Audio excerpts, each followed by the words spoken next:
All right, welcome back to another video. Astro is trading, and right now we're checking out Doge and why you should be holding.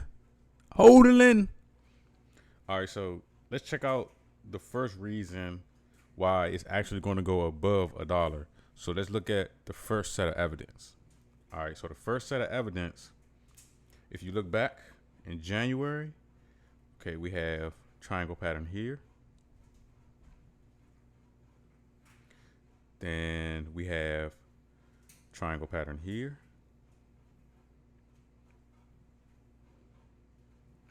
And now we have another triangle pattern. Third time's a charm, baby. Third time's a charm, baby. All right. So that's just three identical patterns back to back. All right. And as you can see, at the completion of each pattern, we had a large move up, right? So now let's look at the size of the moves up as compared to now. And I'll give you several reasons along with this as to why it's going to $1.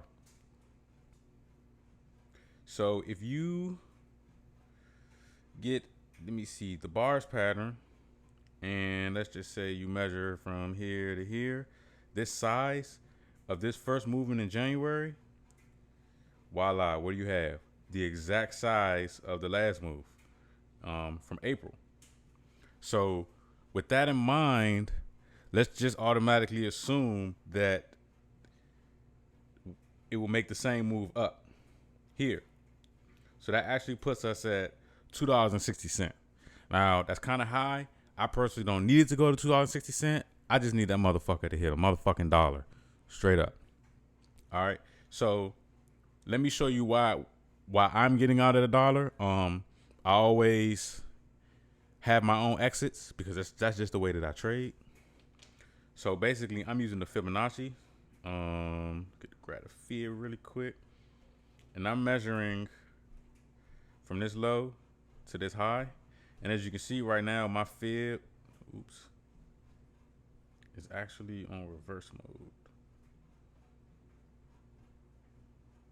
So let me unreverse it, because when you pull the fib out, it's not reversed. Okay, so I measure from this low to this high. And then what I do is I come here and I reverse the fib.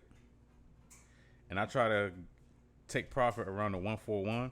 So if you look at the 141, it's actually $1.01. So that's where I'm looking to get out at. And as you can see, the 141 perfectly lines up with this first swing move up here. So just from looking at the overall picture, and let me remove this fib. Let me actually put, boom. So this right here is $1.01, or in that area. So I can take the fib out, make it look less messy. So I'm actually looking to exit here. And if you look back, you know, it's identical. Third time's a charm. Now let me throw you one other thing in that motherfucker. That's another reason why. We're actually riding a trend line.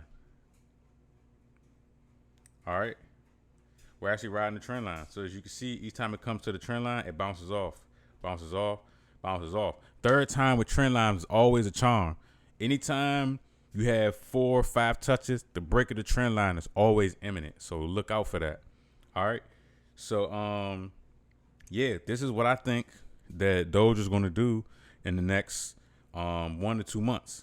We're going to kick it to $1, and then from there, possibly to $2, making a lot of thousandaires, a lot of millionaires, and very few billionaires off of this Doge move. Because a lot of people bought it down here when it was barely nothing. Hopefully people took profit, you know, as it hit around 70 cents. I believe that was the high of it. Yeah, around 70 cents, because that's when I got out, actually. I got out in this area right here, because I knew once it made that new high, I said, hold on, let me get out. And a lot of the exchanges, well, not exchanges, places like Robinhood were having trouble putting the orders together to be able to get people out of the market, which if you're trading Doge on Robinhood, I actually don't recommend it. You actually need to get Coinbase because it's a more liquid exchange. When you buy on Robinhood, you don't actually own the actual Doge. You're just buying the what do they call it? The underlying I can't think of what they call it, but you don't actually own a Dogecoin, because if you actually own the coin, you should be able to move it from wallet to wallet or onto a hardware wallet. But when you use Robinhood, you don't actually own the coin. So keep that in mind. And when it actually makes this move to $1, don't buy it on Robinhood. Buy it on Gemini or buy it on Coinbase or something else, because once it reaches a new high, it's going to be hard to take profit if you're interested in taking profit. Like me, I take profit. I pretty much just scalp these coins and get out, because coins like Dogecoin, the hype coins, they aren't really worth anything. They actually don't mean anything. So it's just easy ways to make money. So if you got any questions, make sure you comment below. Make sure you like, subscribe, and hold the motherfucking line till that bitch hit $1, and then get out. And we out.